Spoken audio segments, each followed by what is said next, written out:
Linash Production. Taliban Empire, Linash, St. Chris. On is a gym for the girl them. That is style girl them. Watch out now. If you're in love with a king, you like a queen, could you go down Zinza?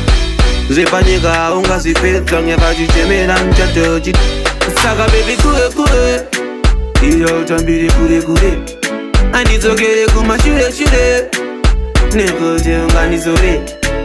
Iwe ulimkoyo uri Krishano emoyo Mungu wakaumba uri sono asinezwa kudaramba nchada bodo Meze na wachana Iwewe unozinyanya Undi dumaniza nivakoma nafo Uchizita wakanyanya Asi uchaenda nishura matongo Manenge wajikupa sando Anzi unuduniza muzika wepageto Vachikuita mutomato Kana munu weze ati beta lete Saka baby kue Iyo utambiri kure Andizogere kuma shure Neko jenga nizore Iwe ule mkonyo Uri Krishano emoyo Mungu wakaumba uri sono Asinezwa kudaramba nchada bodo Newacha now If you're in love with a king You like a queen Kuche kuita unzenza Zipa nigga, unga si fit, long ever you chimmy and chacho, chito parata. Girl, pack up your thing and lift.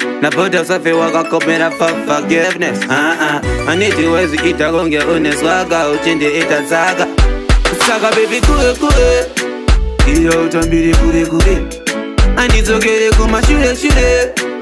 Neko jenga nizore. Iwe ulimkoyo. Uri Krishano emoyo.